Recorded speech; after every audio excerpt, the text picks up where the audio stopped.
মানে এটা তো কোনো প্রশ্নই উঠছে না। আমরা তো 6 বছর ধরে যোগ্যতা প্রমাণ যথেষ্টভাবে দিয়ে আসছি, অতএব আমাদের পরীক্ষার কোনো প্রশ্নই আসে না। প্রশ্ন তখনই আসবে আমি অযোগ্য, এটা কোর্ট আমাকে প্রমাণ করে দেখে দেয়, কোর্টের কাছে আমাদের কোনো প্রশ্ন থাকবে না। কিন্তু তার আগে আমার প্রশ্ন হচ্ছে কোর্ট আমাকে অযোগ্য প্রমাণ করে দেখায়। পরীক্ষা সেটা দেব না দেব নতুনভাবে সেটা আমাদের ব্যাপার, কিন্তু আমাদের যে চাকরি সেটার কি হবে, সেটার সঙ্গে পরীক্ষার কোনো সম্পর্ক নেই। 6 বছর ধরে আমরা চাকরি করছি, এইটার জন্য আবার কেন পরীক্ষা? না ওটা যে দেশের বৃহত্তম একটা হচ্ছে গণতন্ত্র, ভোট হচ্ছে, দেখা গেল ভোটে কোনো নেতা মন্ত্রী প্রধানমন্ত্রী হয়ে গেলেন জালিয়াতি করে, তাহলে কি আবার ওইটা ভেঙে দিয়ে ভোট হচ্ছে? কোনোদিন ভারতবর্ষের সংবিধান হয়েছে না?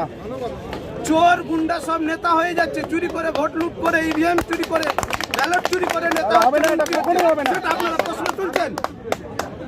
মিডিয়া যারা, আপনারাও একটা কিন্তু এর জন্য বিশাল বড় অপরাধী। আপনারা ভালোভাবে কোনো খবর কভারেজ করছেন না, আপনারা রাজনৈতিক দলের কাছে মাথা নত করে নিচ্ছেন, আপনারা দুর্নীতির বিরুদ্ধে কোনোভাবে আপনারা লড়াই করছেন না। আপনারা মিডিয়া মানে আপনারা প্রত্যেকে জনগণের প্রথমে আপনারা প্রতিনিধি, জনগণের প্রতিনিধিত্ব আপনারা খুব কম করছেন।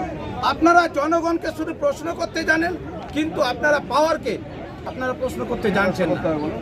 আপনারা এটা প্রশ্ন করতে পারেন না যে আমরা কি যোগ্য কি অযোগ্য, এটার আমরা কতবার করে প্রমাণ দেব?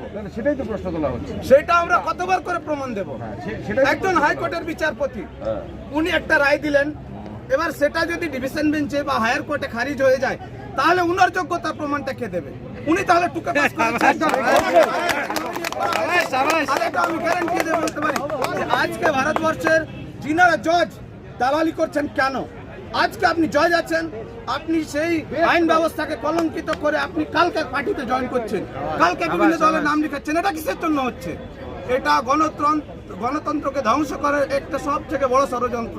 আর আমার যেটা প্রশ্ন যে আপনারা যোগ্যতার পরিচয় দিয়ে আপনারা চাকরি করছেন, অবশ্যই তারপরে এই নতুন করে পরীক্ষা কি আপনাদের মানে অপমান করা হচ্ছে না? অবশ্যই অপমান করা হচ্ছে। আমরা পেচ্ছাপের নালার ধরে বসে কাজ করছি, আমরা মাস্টার মশাই। আমরা এই যে 19,000 এখানে জমায়েত হয়েছি, আমরা 7 বছর 8 বছর ধরে পশ্চিমবঙ্গের প্রত্যেক জনসাধারণের আমরা ছেলে মেয়েকে কাউকে মাস্টার, কাউকে ডাক্তার, কাউকে প্রফেসর আমরা বানিয়েছি। আর আমাদের এটা সম্মান হচ্ছে। এটা কি খেলা হচ্ছে নাকি মাস্টার মশাইদের নিয়ে? এটা ভারতবর্ষের রুলসে লেখা রয়েছে সংবিধানে, এই মাস্টার মশাইদের এই নর্দমার পাশে জায়গা। এই যে নতুনদের সঙ্গে আবার পরীক্ষায় বসা কেন বসবো আমরা? সম্ভব না, প্রশ্নই ওঠে না। একটা মানুষ কবার জন্ম নিতে পারে? কবার জন্ম নেবে একটা সন্তান? একবারে বেশি জন্ম নিতে পারে না। আমার নাম এমডি মুখলেসুর রহমান।